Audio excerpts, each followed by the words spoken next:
Bienvenue sur le site Torah Or. Voilà, on va faire un cours Baruch Hashem, pour cette nouvelle année, tout à fait particulier. On va commencer le Dvar Malchut, la parole du roi, les dernières sikhot du Rabbi de l'année 51, Nun Aleph et Nun Bet.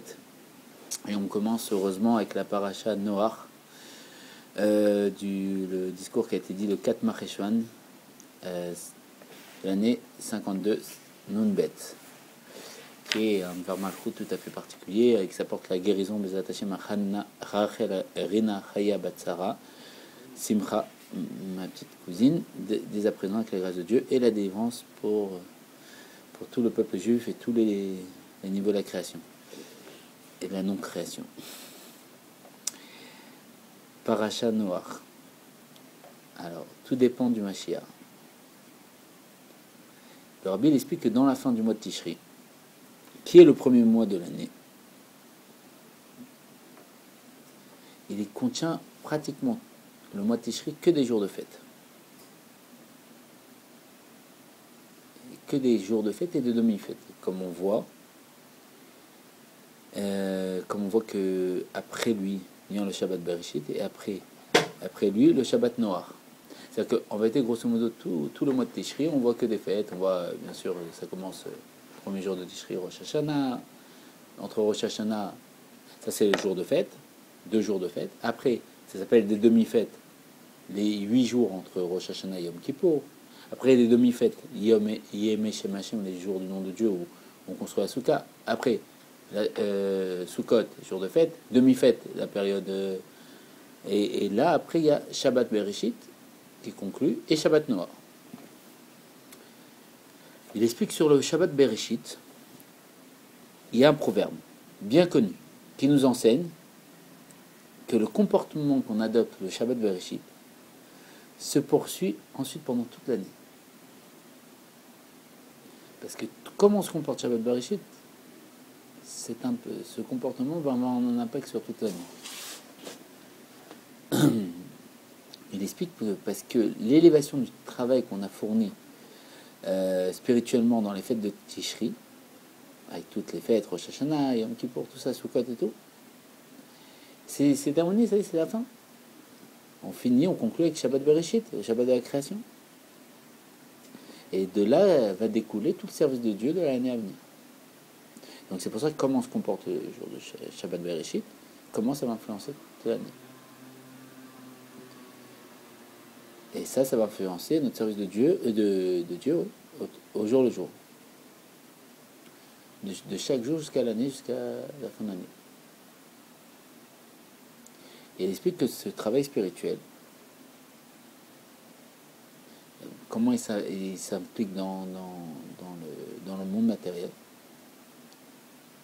Parce que, contrairement au mois de Tishri, où le service de Dieu là-bas, c'est que dans l'élévation au-dessus des limites du monde, le fait que c'est un mois rempli de fêtes.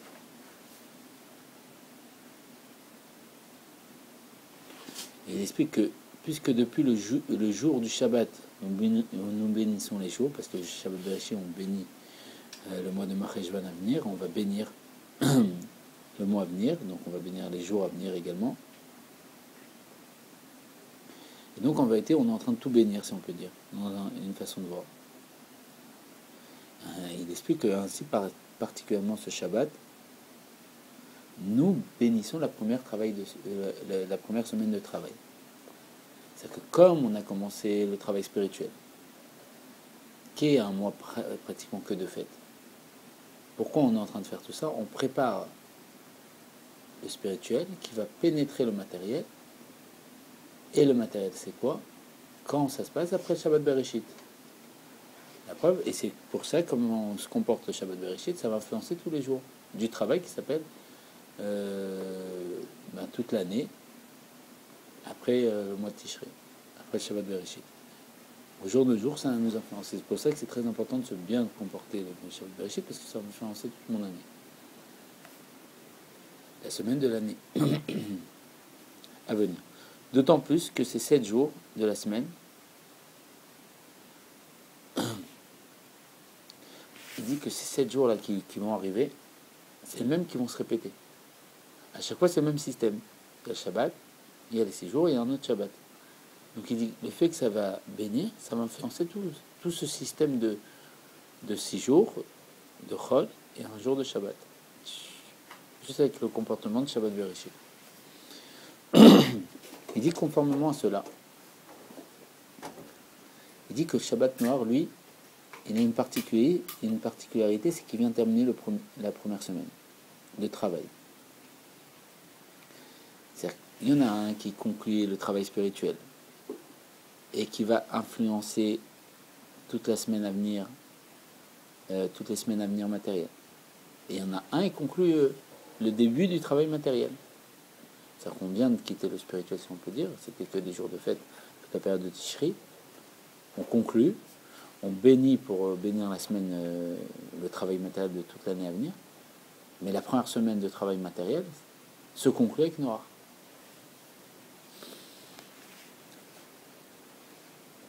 Et ça, c'est une nouvelle réalité qu'on aborde. Et ça, c'est conclu par Noir. Et ça, c'est entraîné le premier Shabbat de Noir. D'accord? C'est le premier Shabbat après Tishrei, qui achève le commencement du travail dans le monde. Si on peut dire, le Rabbi est en train de dire qu'avec cette semaine de travail, on achève déjà le commencement de toute l'année à venir dans le monde.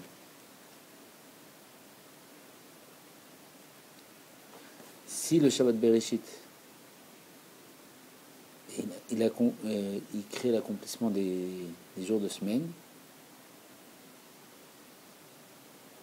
c'est-à-dire qu'avant que ça soit potentiel, ça soit vraiment vécu, c'est-à-dire que c'est Békoar en potentiel, c'est-à-dire qu'on est spirituel, on est dans la dimension spirituelle, Bereshit, la conclusion du mois de Tishri, on va influencer le matériel, mais c'est Békoar, on ne l'a pas vécu pour de vrai, c'est en potentiel, on ne l'a pas réalisé, c'est juste une influence. Il dit par contre, le Shabbat Noir conclut concrètement, c'est pour de vrai. On a vécu, c'était une semaine où c'est conclu le fait, on a vécu une semaine de travail pour de vrai. Donc c'est Bépoède. Il y a Békoar et Bépoède. C'est concrètement. Avec ce Shabbat, on va clôturer la semaine de travail de façon concrète. De la sorte, il explique que par rapport à ça, le nom de la paracha noire, elle correspond à ce contenu, le terme noir. Parce qu'on sait très bien que dans le nom de la paracha, il y a toute la paracha. La première semaine de travail du monde. Donc le fait de travailler et que dedans est inclus tout le travail. Et il explique que la paracha noire, elle met l'accent sur le Shabbat. Et le Shabbat, c'est quoi en vérité? C'est toute la semaine de travail en concentré. C'est qu'il y a 6 jours, et le Shabbat qui contient tout. Les 6 jours et plus lui.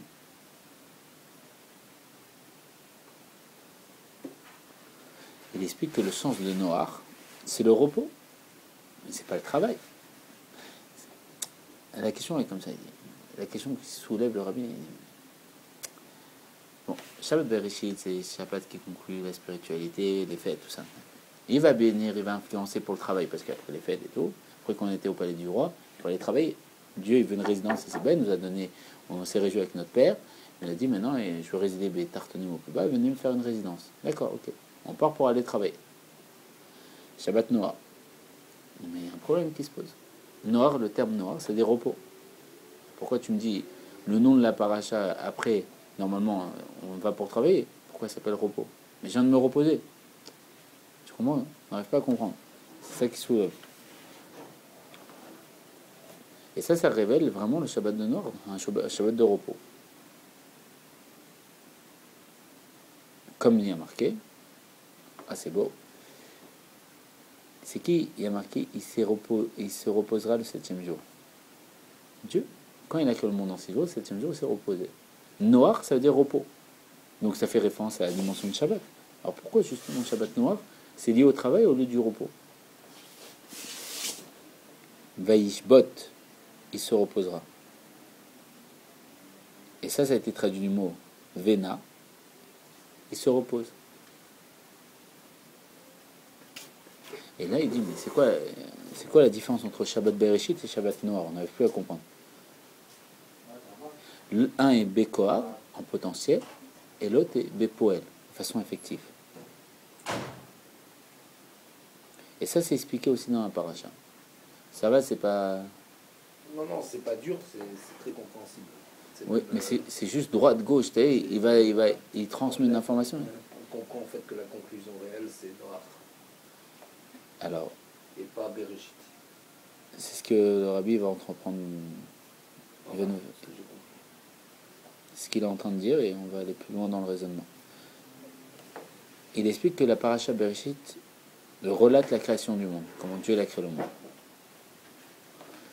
Et par contre, la paracha Noach avance la promesse de la perpétuité et que le monde il va continuer à exister de manière éternelle après l'avènement du déluge. Comme on sait, il y a eu le déluge et Noach il a fait le pacte que Dieu il fera plus de déluge, il ne détruira plus le monde. Donc le monde après Noach il va être créé de façon éternelle parce qu'il n'y aura plus de déluge. Dieu il a donné sa parole, il a donné l'alliance qui est l'arc-en-ciel.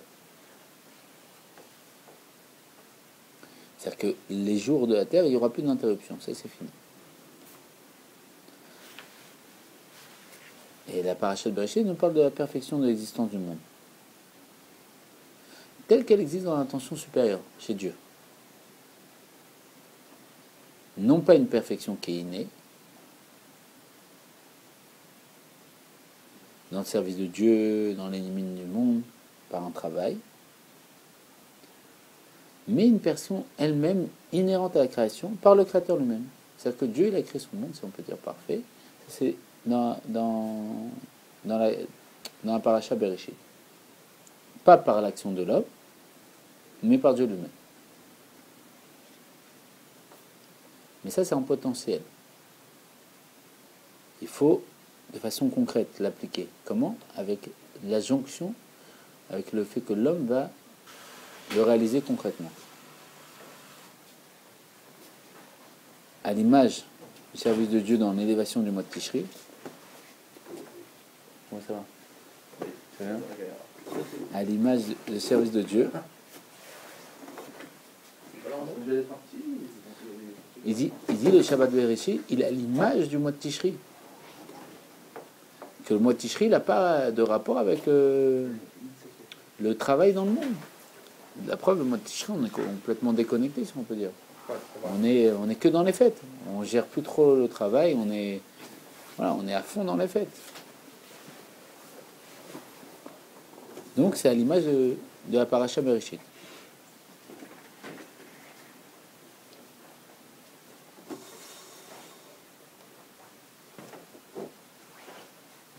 Sous-entendu que c'est sous, on est en train de diriger le monde, le travail du mois de Bereshit, c'est comme la volonté de Dieu, comme Dieu il a voulu que ça se réalise.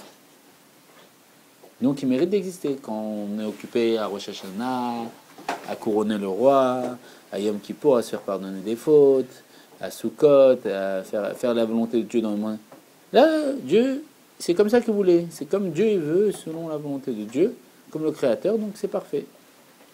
Ça vaut le coup d'exister. Par contre, quand on perd ce degré d'élévation, il ne mérite pas d'exister le monde. La preuve, dans la paracha Noach, il y a le déluge. Parce que là, à l'inverse de tout ça, la paracha Noach, il nous parle de la perfection du monde par rapport à ses limites, concrètement. La possibilité de s'élever de nouveau, faire tchouva. Parce que être dans une situation totalement indésirable, comme c'était le cas des personnes qui ont subi le déluge, mais on pouvait faire tchouva.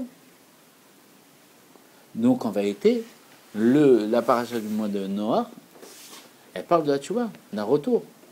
On était proche de Dieu, Tishri, paracha Bereshit, on se sépare, et direct on se sépare, ça vaut le coup que le monde existe, il faut faire tchouva pour revenir vers Dieu.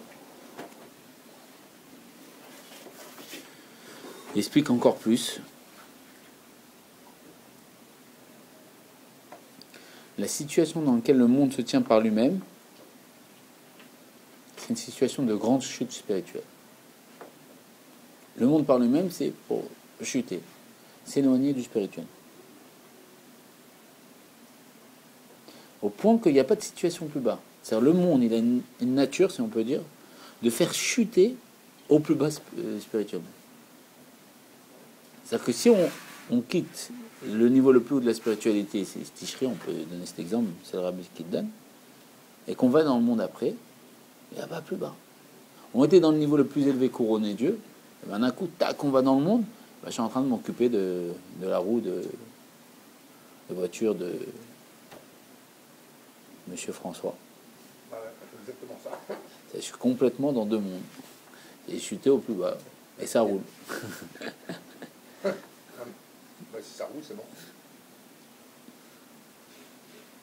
Et comment? Il faut se créer une nouvelle élévation, il faut faire, tu vois, il faut se purifier.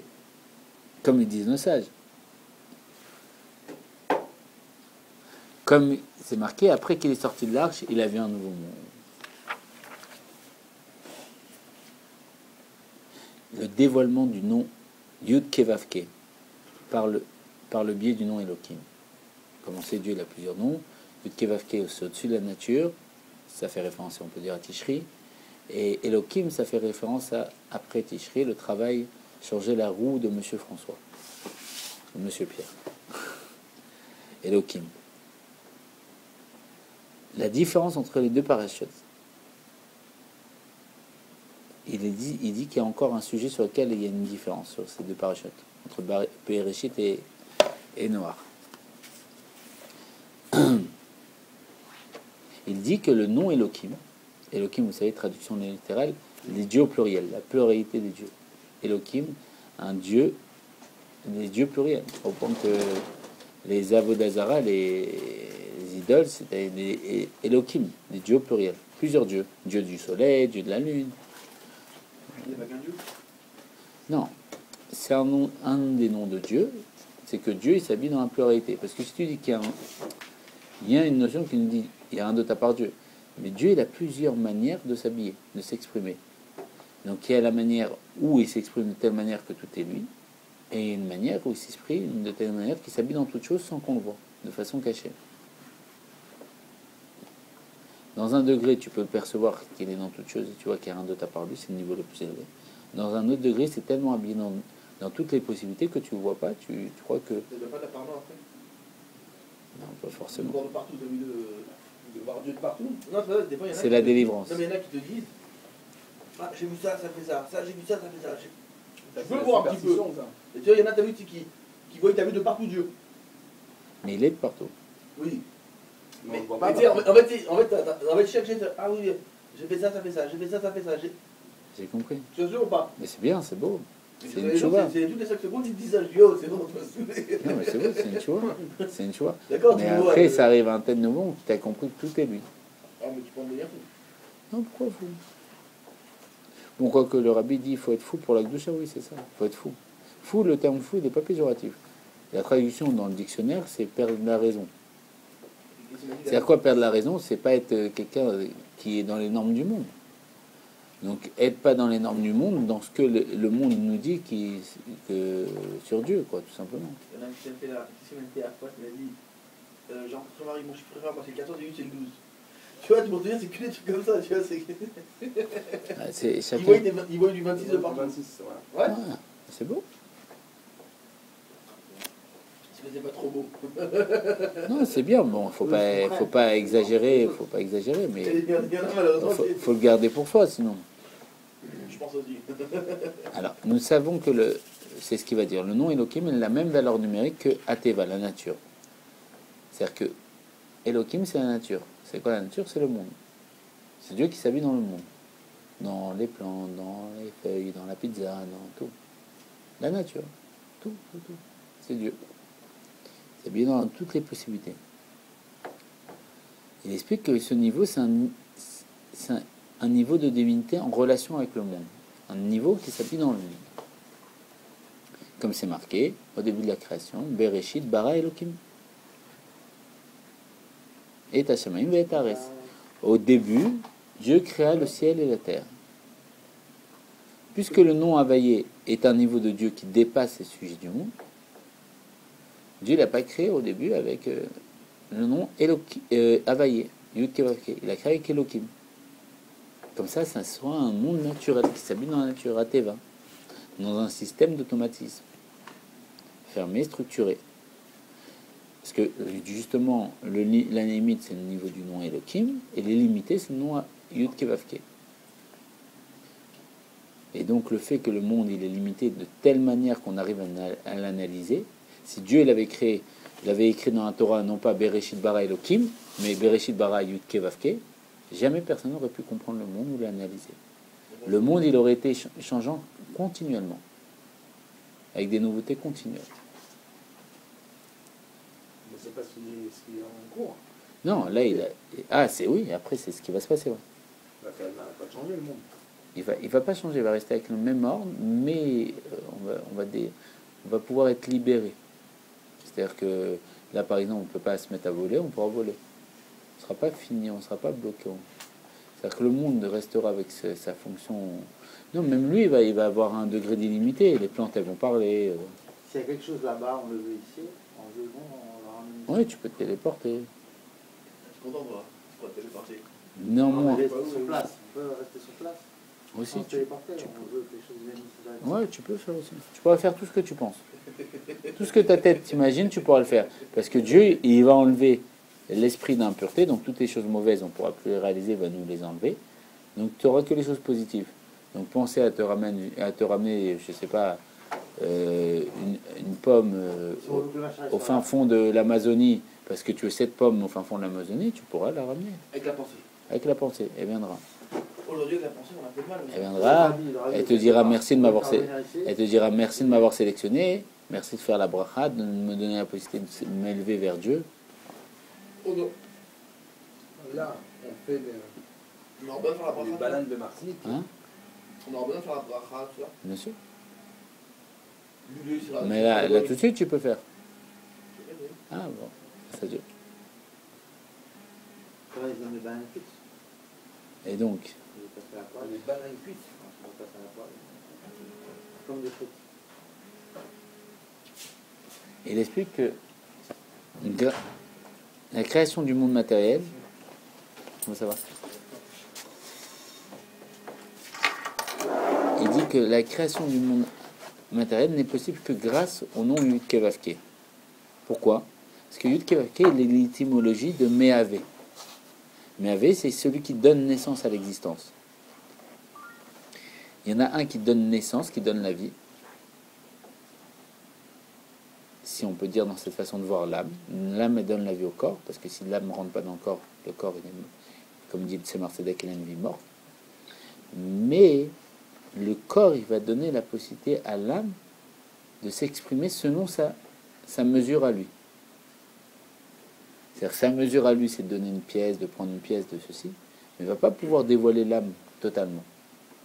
D'accord? Ça, c'est le nom Elohim, la limite. Vous voyez un peu le système? Celui qui donne la vie, Yud Kei Vav Kei, celui qui reçoit la vie, comme la lumière est le réceptacle. La lumière, c'est Yud Kei Vav Kei, elle va éclairer, et le réceptacle, c'est avec le nom Elohim. L'illimité et la limite. Ou pas? L'âme et le corps. C'est l'exemple.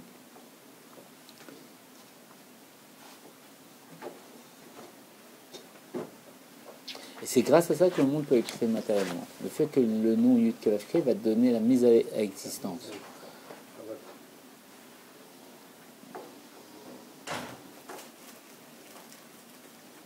Il dit comment ça vient à l'existence, c'est grâce au nom Yud Kei Vav Kei qui vient et qui s'insère dans le nom Elohim. Comme c'est expliqué, le nom Elohim, c'est comme le bouclier du nom Yud Kei Vav Kei, qui est le soleil et qui cache sa lumière. Parce que pour nous, il ne nous apparaît que le nom Elohim. Dieu l'est caché. Il est marqué qu'à un moment, Dieu, comme un chavanir, il va enlever le soleil de son écrin. Il va se dévoiler. L'écrin, ce qui cache le soleil, c'est le nom Elohim. L'époque, ça va être. Je sais pas. C'est le thème que j'ai vu marqué en français. Après, je sais pas. Ouais, c'est ça, exactement. Ouais. C'est ce qui me semble. Le soleil est protégé par un écran. Et l'écran, dans cette façon de voir, ça s'appelle la limite, ça s'appelle le nom Elohim, le réceptacle. Et l'illimité, c'est la lumière. Il explique que dans la paracha Bereshit, Le soleil.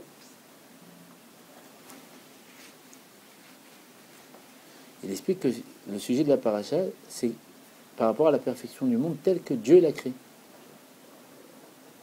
Sans prendre en compte le cheminement et la perfection du monde, de par lui-même. Dans le travail effectué, comme on sait, il a créé Adam adulte. Normalement, un être, il n'est pas adulte, il est enfant, et il y a tout un... Les oiseaux, les animaux, il les a créés comme ça, du néant à l'existence. Il a séparé, il a créé le ciel et la terre, il a créé tout du néant à l'existence. Et ça, c'est bien.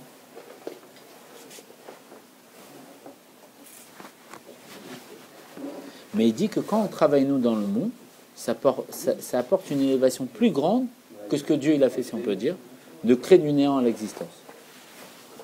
Comme c'est connu le mot, Dieu il crée du néant à l'existence, la matière, et le juif il rend Dieu il crée le spirituel et le rend matériel, et le juif prend le matériel et le rend spirituel.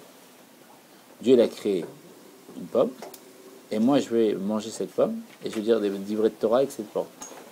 Parce que l'énergie de cette pomme va me servir à faire des louanges à Dieu. Donc je l'ai renvoyé vers le spirituel.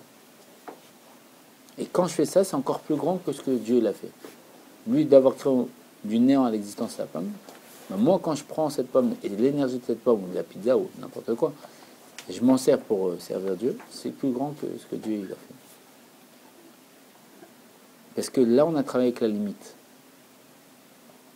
Dans le voile, où Dieu il est caché. Dieu, il ne voit pas quand on fait une bonne chose avec un repas, qu'il y a un voile qui se met sur nous. Dieu, il ne voit pas, il voit tout, Dieu. C'est pour ça qu'il faut penser qu'il a dur qu'un voile, le voile est... Grâce à ça, à ce travail, on dévoile le nom Yud Kevavke. Le nom qui met à l'existence toute chose. Et ça, c'est l'inverse de la situation du monde. Normalement, le monde, il cache le nom Yud Kevavke. On ne voit pas que c'est Dieu qui crée une pomme, on croit que c'est l'agriculteur qui a posé sa graine et il pense que ça vient de sa force et que c'est lui qui a fait les choses. Mais le juif, à l'inverse, il sait. Comment il sait? Il fait une bracha avant de manger. D'où vient la graine? Avant tout, elle a la graine. Elle a été créée Mais la pomme, elle arrive d'où? C'est ça. de l'arbre. L'Éden. Voilà. Sinon, Parce qu'on sait que tout vient du... C'est ce qu'il dit, le rabbi. On sait... il y a bien qui l'a planté à la base. C'est ce qu'il dit. Le rabbi répond à ta question. Tu sais, as posé une question, le rabbi il répond. C'est normal. On ne savait pas quoi répondre. Ça vient de la création originale. La graine, tout.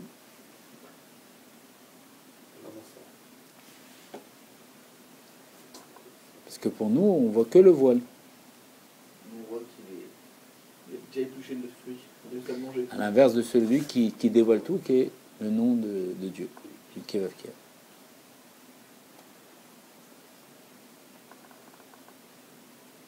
Il dit que, en vérité, de là on comprend que le monde tel qu'il est créé, il dévoile vraiment de façon minime Dieu.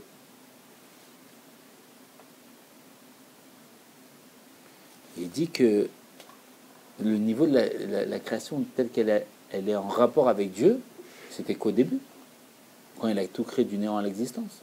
Mais depuis qu'il s'est reposé, c'est quoi qu'il s'est reposé? C'est qu'en vérité, il a créé tout à l'existence, du néant à l'existence, il a été dévoilé. Bereshit bara Elokim et Hashem et Haaretz. Au début, il a créé le ciel et la terre, il a tout fait, les animaux. Après, jour de Shabbat, il s'est reposé, il s'est caché. Au début, il était dévoilé, tout le monde le voyait, et il s'est caché. Et il dit par contre, quand nous on travaille, qu'on fait Torah et Mizot, l'élévation et la purification de la matière du monde, ça fait en sorte que le monde il devient réceptacle pour révéler le nom de Dieu. C'est-à-dire qu'on est en train, si on peut dire, de réveiller Dieu, Dieu il se repose, de montrer au monde entier que c'est Dieu qui a tout fait. Montrer au monde entier que c'est Dieu qui fait tout, à chaque instant. quand on fait Torah et Mitzvot. De dévoiler Dieu tel qu'il est au-dessus de la nature du monde, avec les limites du monde. Ainsi dans la paracha Bereshit.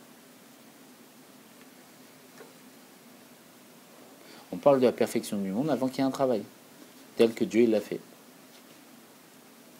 Mais le nom Elohim, le nom qui est lié à la limite, est mis en avant. Parce qu'il a fait un travail, et tellement qu'il a limité pour qu'on puisse supporter ce travail. C'est-à-dire que s'il avait fait un travail qui n'était pas habillé dans les voiles de la nature, pas dans la lumière n'était pas habillée, ou l'âme n'était pas habillée dans le corps, ou la lumière n'était pas habillée dans le réceptacle, on n'aurait pas pu la supporter. Donc il a dû se reposer, il a dû se cacher dans l'écrin, pour nous donner notre part dans le travail, qui est le fait, comme on connaît l'histoire, bon voilà, ça correspond à une très belle histoire. Une fois, Avram Amalar, le fils du Maguid de Mezrich, il jouait à cache-cache avec un enfant, un ami à lui, et il est venu voir son père en pleurant. Et son père lui a dit: pourquoi tu pleures? Alors il a expliqué: j'ai joué à cache-cache et mon ami il n'est pas venu me chercher. Alors je pleure parce que j'ai joué avec lui, et il n'est pas venu, je l'ai attendu pendant longtemps, j'attendais qu'il vienne me chercher. Son père, le rabbi, le Maguid de Mezrich, il commence à pleurer. Alors son fils, il demande à son père: pourquoi tu pleures toi? Il dit: c'est pareil avec Dieu. Dieu s'est caché dans le monde, s'est reposé le jour du Shabbat, s'est caché dans l'écrin, dans la nature, dans la limite, et lui aussi il attend qu'on vienne le chercher. Donc si toi tu pleures, combien lui il pleure quand chaque juif ne vient pas le chercher? C'est justement ce qu'on aborde. Bereshit bara Elohim et Hashamayim et Haaretz. Au commencement, Dieu créa le ciel et la terre. Au commencement, Elohim créa le ciel et la terre. C'est Dieu qui a fait en sorte que le ciel et la terre aient une mesure, une dimension, ça soit limité ce travail. Pareil dans la suite de la paracha, lorsqu'est mentionné le nom Yud Kevavke, au jour où Yud Kevavke Elohim, comme on dit à Kippour, Hachem, ou Elohim, Hachem, ou Elohim, Hachem, ou Elohim, Yud Kevavke, il est Elohim, fit la terre et le ciel. Car nous parlons ici uniquement du nom Yud Kevavke. Yud Kevavke, ça fait référence à notre âme, ou à la lumière. Tel qu'il s'habille dans l'écrin, tel qu'il s'habille dans le nom Elohim, tel que la lumière s'habille dans la limite, dans le réceptacle, tel que l'âme s'habille dans le corps. Que c'est expliqué que Dieu c'est l'âme du corps, l'âme du monde. Comme une âme elle fait bouger le corps, pareil, Dieu il dirige toutes choses dans le monde. C'est l'âme du. Quand un brin d'herbe frivole à droite et à gauche, c'est comme si moi j'ai fait en sorte que j'ai caressé ma barbe. Et le brin d'herbe il a frivolé. C'est pareil pour Dieu. C'est lui qui dirige tout. Le monde refait les gestes du monde. C'est lui l'endroit du monde. C'est lui qui vient de faire ça en plus. Exactement. Exactement. Il est partout. C'est ça. Il est difficile pour tout le monde. Exactement. C'est justement ça. Voilà, tu le vois là. Et non, lui. Ouais, fait exclusivement. D'accord. Par contre, dans la paracha noire, qu'est-ce qu'on voit? C'est quoi la différence de la paracha noire? Il est souligné la perfection du monde par son propre niveau à lui. Pas tel que Dieu le fait. Et c'est en lui qu'il se dévoile le nom Yud Kevavke, le nom de Dieu, qui est lié, qui est au-dessus du monde, qui est illimité.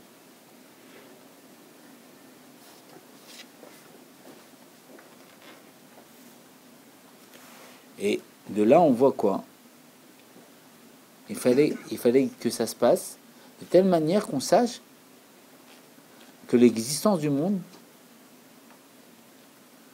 qui vient du nom Elohim, de la limite, il s'efface.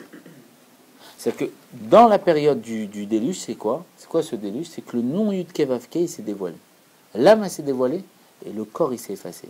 La lumière, elle s'est dévoilée, et le Keli, il s'est effacé. Il a disparu. Ça, c'est le déluge. C'est que Dieu, il s'est un peu dévoilé à ce moment-là, et donc tout s'efface devant lui. Devant le soleil, il n'y a plus d'ombre. L'ombre, c'est le nom Elohim, la limite, et le soleil, c'est Dieu. C'est le nom qui est l'âme. Je donne des exemples pour qu'on comprenne. Et ça, c'est quoi? C'est une conséquence que, en vérité, Yud Kei Vav Kei, il est toujours là. Comme c'est marqué dans le texte, Yud Kei Vav Kei Elohim.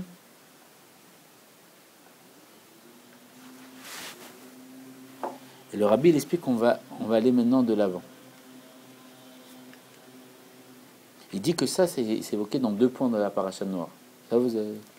C'est bon? Il dit qu'il y a une promesse de Dieu, que l'existence du monde, il ne va plus s'arrêter, il ne va plus s'interrompre. Comme c'est expliqué dans la Chassidut, par rapport à l'essence de la marche permanente de l'armée du ciel, le système solaire, c'est-à-dire comment que le système des astres, que le soleil se lève toujours à l'est et se couche à l'ouest. Pourquoi? Parce que la Shrina, la présence de Dieu, est à l'ouest, donc il se lève et il se prosterne le soleil tous les jours devant Dieu. C'est ça en vérité pourquoi il se lève à l'est et il se couche à l'ouest. Parce que tous les jours il se prosterne devant Dieu. Et ça, ce niveau-là, cette marche, elle n'est jamais interrompue. Pareil, le monde, il aura ces mêmes dimensions. Sans interruption et sans changement.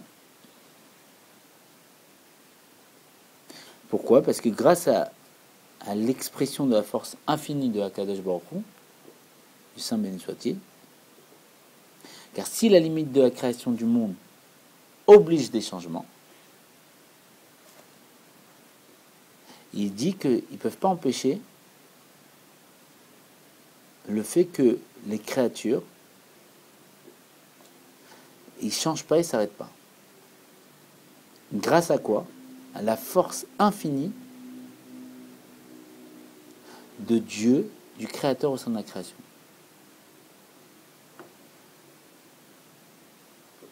Et il dit, c'est ça comment s'exprime le nom Yud Kei Vav Kei dans le monde. C'est-à-dire que le fait que nous, on ne soit pas inerte, on ait une vitalité, et qu'on est toujours en mouvement, c'est nous-mêmes, par quoi on est vitalisé? On est vitalisé Yesh Me'in, du néant à l'existence, comme c'est marqué Tamid Maaseh Bereshit. Ben, en vérité, c'est le nom Yud Kei Vav Kei qui nous recrée à chaque instant. Au sein de la matière du monde, sans la limite. Il explique le sujet de l'arc-en-ciel. Ça, c'est une des promesses que Dieu a fait. Et le deuxième point, c'est l'arc-en-ciel. Et ça, c'est la perpétuité du monde. Parce qu'il devait le détruire par le déluge, et il a fait la brite, l'alliance avec le noir, c'était l'arc-en-ciel. Et ça, c'est créé par le miroitement du soleil, dans la nuée. Et ça, cette réaction harmonieuse d'un élément naturel, ça fait référence quoi? À la purification de la matière et au dévoilement du nom Yud Kei Vav Kei dans le monde. L'arc-en-ciel, ça fait référence au dévoilement du nom Yud Kei Vav Kei dans le monde. C'est un deuxième point. Que par rapport à ça, il s'habille à travers le fait de créer les Nivraïm, les créatures à chaque instant, et par rapport au fait de s'habiller aussi dans le monde, parce qu'il ne le détruit pas. Donc, s'il ne le détruit pas, il le recrée à chaque instant. Comme il dit l'Admour Hazaken, pourquoi il a marqué Tamid Maaseh Bereshit, à chaque instant il recrée le monde? Parce que si Dieu ne recrée pas le monde à chaque instant, il oublierait de créer le monde. Il pourrait oublier de créer le monde. Donc pourquoi il s'oblige à recréer le monde à chaque instant? Pour ne pas oublier de le créer. Et s'il oublie de le créer, c'est pas que il y a une explosion ou quoi. Le monde est revenu en néant. Mais ça, c'est l'accord qu'on a eu grâce à la paracha noire. Il nous recrée et il recrée le monde. Et il dit que lorsque la nuée s'élève depuis la terre, la rosée s'élève de la terre. Il dit que de là vient une purification jusqu'à ce que ça arrive vers la lumière du soleil. Le soleil dans cette image fait référence au nom Yud Kei Vav Kei, la lumière. Comme c'est expliqué, le soleil est Yud Kei Vav Kei. Alors, il explique que les signes qui nous prouvent la perpétuité, le fait que le monde il va continuer à exister éternellement, c'est précisément l'arc-en-ciel. Et ça fait allusion à quoi? Au monde matériel qui se dévoile dans le nom Yud Kei Vav Kei. Parce que c'est quoi l'arc-en-ciel? Vous avez compris le système. l'arc-en-ciel, c'est la rosée qui remonte. D'accord? Et quand elle remonte et elle atteint le soleil, ça fait un arc-en-ciel. D'accord? Comme ça, il a expliqué le Rami. Donc ça, c'est quoi? Ça fait référence à la perpétuité du monde du fait de l'accord de la Brite qu'il a eu avec l'alliance qu'il a eu avec Noah, qui détruirait pas le monde. La preuve, le monde remonte vers Dieu, et quand il remonte vers Dieu, Dieu se dévoile. C'est quoi? Le soleil il s'exprime et ça dévoile un arc-en-ciel, quelque chose d'harmonieux, quelque chose de. C'est pas vrai que c'est péché de le regarder l'arc-en-ciel. Il y en a qui disent parce qu'à cause de ça il y a eu le déluge, donc comme il y a le déluge, c'est pas bon, le déluge, Dieu nous a pardonné, c'est pas bien de regarder. Mais chez Chaban, on fait pas ça, on regarde l'arc-en-ciel, on fait la bracha, on n'essaie pas de. Il y a une bracha à faire, mais non, je crois que t'as pas le droit de regarder le monde de le regarder en vrai. Non, quand tu l'as vu, tu dois. Non, si tu, de toute façon, tu l'as vu, tu dois faire la bracha. Mais après, c'est pas bien de regarder. Parce que en vérité, c'est le dévoilement de la délivrance et on n'est pas encore dans la délivrance. Ça veut dire quoi la bracha? La bracha? Non, mais je peux dire. Faut que je lise ce qu'elle veut dire. La bracha, elle dit que. Ouais, c'est ça. Ah, que tu. Ah, voilà, que tu te souviens de ton alliance. Parce que quand on voit un arc-en-ciel, normalement, Dieu, il aurait dû. Ça veut dire que quand tu vois l'arc-en-ciel, il a voulu détruire son monde. Voilà, c'est ça, exactement. Il ne le détruit pas parce qu'il y a la brèche. Ouais, exactement. C'est ça. Soit qu'il aurait détruit le monde, soit que Dieu il arrive par Chesed et ça monte. Quand tu vois un lac, enfin, une prière quand tu vois un lac. Pas un lac. Quand tu vois de l'eau, c'est une bonne nouvelle. Oui, comme il dit le Bachem Tov, quand on voit de l'eau, c'est un signe de bénédiction, il fallait le dire en son nom. Mais c'est ça, quand on voit l'arc-en-ciel, normalement Dieu, il veut détruire le monde, mais il s'est souvenu de son alliance avec Noah. Et sur quand on passait le lac, il disait ça tout le temps. Et ça m'a tilté dans la tête. Sur un tsunami, on lance. Il dit... Tu dois rentrer en courant. Il dit comme ça. Il dit que le monde, que l'arc-en-ciel exprime le monde matériel tel qu'il se dévoile dans le nom Yud Kei Vav Kei, ça crée le yesh, l'existence matérielle. Il dit ça dépend l'un de l'autre. Et grâce à ça, il y a la pérennité et l'éternité du monde. Et ça appuie la manifestation de l'arc-en-ciel. Et il dit que par rapport à la continuité du travail de la paracha noire, nous parvenons à la paracha Lech Lecha, dont le sujet, Lech Lecha, c'est va pour toi, va vers toi. Comment tu vas pour toi, tu vas vers toi. Dont le sujet est la marche et l'élévation. Comme on a dit avant, la marche éternelle des astres. Pareil, le monde, il sera... Et il dit ça, c'est l'élévation depuis un niveau vers un autre plus élevé, comme les marches d'un escalier. D'accord, on monte de degré en degré. Ça, c'est la marche, on s'élève. Et comme ça, on atteint par le travail, dans ce monde matériel, le sujet de la paracha de Noach. Que ça se dévoile dans la matière du monde, l'expression de vraiment la réelle élévation du monde, dont les racines viennent du nom Yud Kei Vav Kei. Vous avez compris le système. Yud Kei Vav Kei, il a créé le monde en 6 jours, Parashat Bereshit, d'accord? Il a créé tout, les astres, les animaux, Adam Arishon, tout. 7e jour Shabbat, il s'est reposé, c'est caché dans un écrin, d'accord? Parashat Noir, qu'est-ce qui se passe? On s'est séparés, ils ont fait des bêtises, tout ça, il y a le déluge. Et Noir, par son travail, il a dévoilé Dieu, il a repeuplé le monde, d'accord? Donc, qu'est-ce qui se passe? On dévoile le nom Yud Kei Vav Kei. On dévoile le Créateur. Et grâce à ça, le monde tient éternellement. Si le monde était créé et Dieu s'est caché, on ne dévoile pas Dieu, le monde ne peut pas tenir. La preuve, il y a le déluge. Mais grâce au travail de Noir de dévoiler Dieu, le monde il tient éternellement.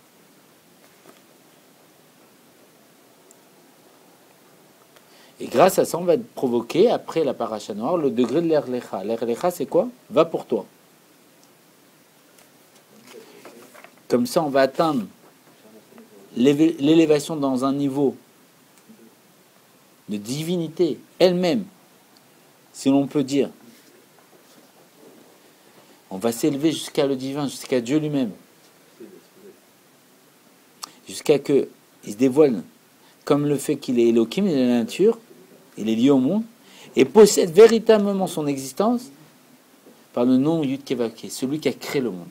Il est la nature et il est celui qui le crée. Il n'est pas que ce verre. Il est le verre et il est celui qui le recrée à chaque instant.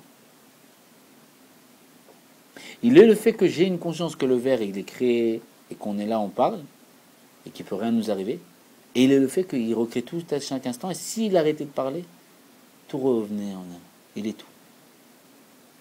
Vous comprenez la différence entre le nom Yud Kevake et l'action. Elohim, c'est le verre, c'est toute chose, et c'est le fait que je crois qu'un verre, voilà, quand je le lâche, il tombe, il y a les règles qui sont établies. D'accord? C'est la nature. Yud Kevake, c'est celui qui recrée cette nature à chaque instant. Et que s'il ne crée pas, il n'y a plus rien.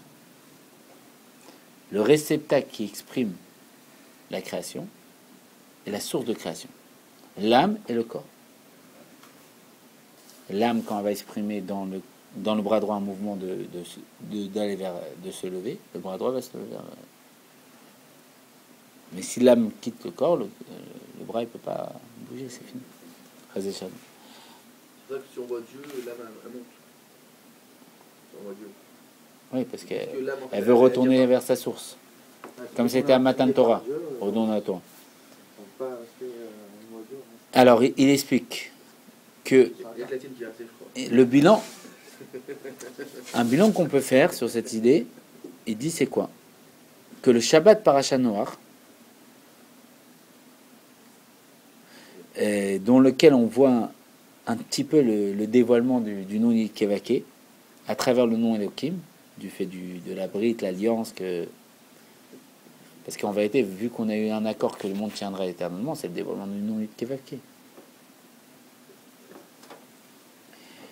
Il dit qu'il y a un sujet qu'on peut faire un juste bilan, qui est en vérité en rapport avec le Shabbat, par rapport auquel on voit dans une conclusion de la première semaine de travail du sujet du monde. Comme on a dit au début, Bereshit, tout ça c'est Tishri. Tishri c'est le mois spirituel. Il va bénir, il va influencer le début de travail dans le monde, qui est la première semaine de travail, qui est la Parashat Noach.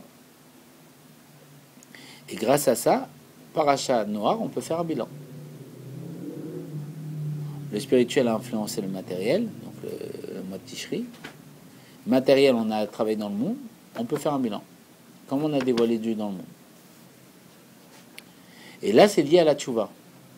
Parce que, c'est vrai, quand j'étais à la synagogue en train de couronner le roi Rosh Hashanah, à Yom Kippour, en train de me faire pardonner de mes fautes, et Sukkot, et toutes ces fêtes, et Simchat Torah, la joie de la Torah, et tout ça, et qu'après je vais changer une roue à Monsieur François, une grande chute. Je me suis séparé de Dieu. Attends, j'étais dans le palais du roi, j'étais en train de couronner le roi.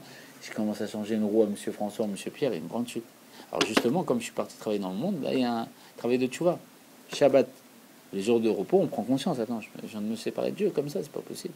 Alors il y a un travail de tchouva, de vouloir revenir vers Dieu. Et ça, c'est le vrai bilan. C'est la vraie prise de conscience qu'on doit avoir par Parashat Noach. On travaille pour lui aussi.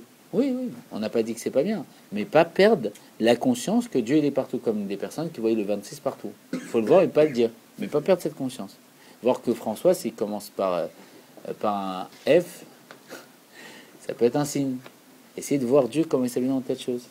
S'il m'a payé 18,26 €, c'est pas pour rien. Non, mais vous comprenez le système. Voir comment Dieu s'habille dans la nuit dessus. Voir comment le nom Yud Kevavke s'habille dans la nuit, dans le nom Elohim. Voir. C'est-à-dire que c'est lui-même dans le mal. Ça vient dans tout.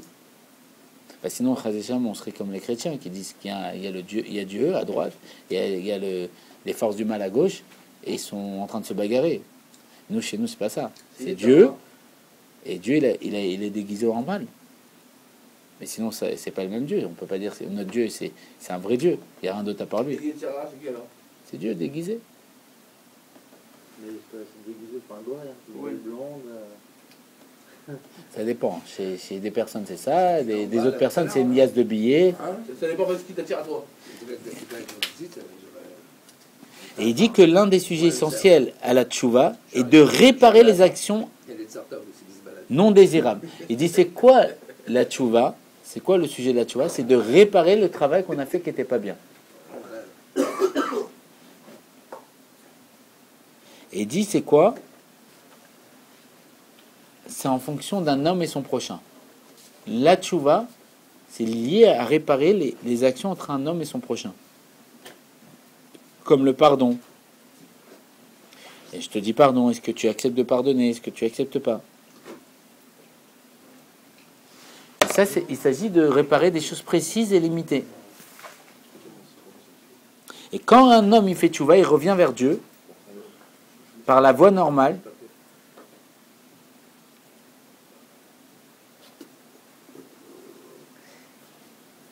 Il dit que quand un homme il revient vers Dieu par la Noa, par rapport à des sujets précis qu'il a réparés, il se trouve dans une situation de limite par rapport à ce qu'il répare. Il dit qu'il y a une tchouva qui élève l'homme